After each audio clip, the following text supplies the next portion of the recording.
In this video, we will learn how to convert kilometers to miles. We need to find out how many miles are equal to 1 kilometer. It should be 1 kilometer equals 0.621371 miles. I'm creating two variables, kilometers and miles, and assigning the value of int input to take an integer as user input. Then, I'm calculating kilometers into 0.621371 and assigning it to miles to perform the conversion from kilometers to miles.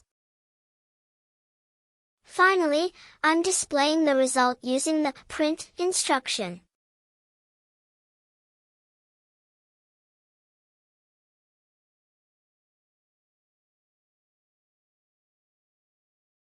Executing the code to see the result.